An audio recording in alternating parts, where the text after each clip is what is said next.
पहाड़ों के दरमियान एक सानिसान जगह पर एक पुराना किला खड़ा था जो वक्त के हाथों टूट फूट चुका था। इस किले के गिर्द गांव के लोग सदियों से एक ही बात दोहराते आए थे, रात के बाद वहां मत जाना, किला गूंजता है। कहा जाता था कि जब रात की खामोशी पहाड़ों पर छा जाती तो किले की दीवारों से किसी के चलने, बोलने और कभी कभी चीखने जैसी आवाजें आती थीं। लोग उसे भूतों का किला कहते थे, मगर हकीकत कोई नहीं जानता था। गांव में एक लड़की रहती थी, राबिया। वो ज़हीन, निडर और जासत रखने वाली थी। बचपन से ही इसने इस किले की कहानियां सुनकर परवान चढ़ी थी। हर बार कहानी सुनकर इसके दिल में एक ही सवाल उठता, आखिर वहां क्या छुपा है। एक दिन राबिया के बुजुर्ग उस्ताद बाबा यूसुफ ने इसे एक पुराना कागज दिया। इस पर किले का पुराना नक्शा बना था और नीचे चंद मिटे हुए अल्फाज लिखे थे, आखिरी मुहाफिज बेकसूर। राबिया ने फैसला किया कि वो खुद हकीकत जानने जाएगी। शाम के वक्त जब पहाड़ियों की चोटियां सूरज की आखिरी रोशनी समेट रही थीं, राबिया हाथ में चिराग, कंधे पर शाल और दिल में हौसला लेकर किले की समत रवाना हुई। जैसे ही वो किले के दरवाजे तक पहुंची, ठंडी हवा ने चिराग की लियो को डगमगाया। दरवाजा इतना भारी था कि लगता था सदियों से किसी ने इसे हाथ तक नहीं लगाया। अंदर दाखिल होते ही राबिया के कदमों की आवाज लंबी राहदारी में कई बार गूंज कर वापस आई, मगर अगले ही लम्हे इसे लगा कि गूंज सिर्फ उसके कदमों की नहीं, दो आवाजें थीं। वो राग गई। फिर अचानक किले की दीवारों से एक आहिस्ता मगर भारी आवाज उभरी, कौन है? राबिया के हाथ कांपने लगे, मगर उसने चिराग मजबूती से पकड़ लिया।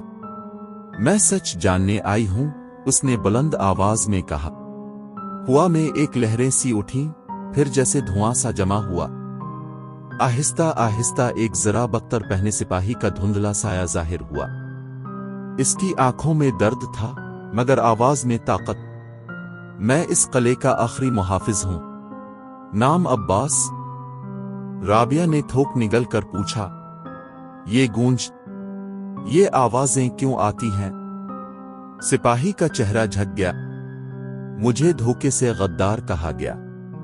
असल गद्दारों ने बादशाह का खजाना लूटा और इल्जाम मुझ पर डाल दिया। मेरे साथी सिपाहियों की बेगुनाह जाने गई और मैं सच कहे बगैर मर गया। तो तुम यहां क्यों रुके हुए हो? राबिया ने हिम्मत करके पूछा। जब तक सच दुनिया को ना बताया जाए, मेरी रूह को चैन नहीं मिल सकता।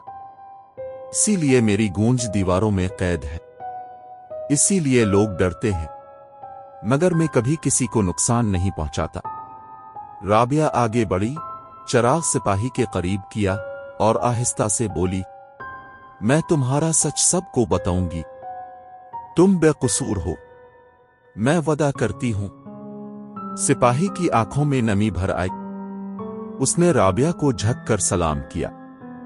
फिर धुंध आहिस्ता आहिस्ता तहलील होने लगी और पहली बार, सदियों में पहली बार, किला खामोश हो गया। राबिया पूरा नक्शा और सिपाही की कहानी लेकर गांव वापस आए। वो बाबा यूसुफ के साथ गई और उन्होंने गांव के बुजुर्गों के सामने सारा सच पेश किया।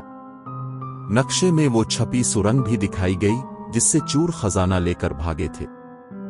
बुजुर्गों ने इस राज की तस्दीक की और यूं आखिरी मुहाफिज की बेगुनाही साबित हो गई।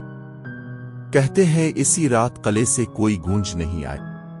हवा भी नर्म थी और दीवारों में पहली बार सुकून महसूस हुआ, जैसे सदियों बाद किसी रूह को थकन से निजात मिली हो। किला आज भी खड़ा है, मगर अब सिर्फ एक खामोश यादगार की तरह, क्योंकि जो किले कभी जुल्म की गौंजों से भरे होते हैं, वो सच के एक चिराग से हमेशा के लिए खामोश हो सकते हैं।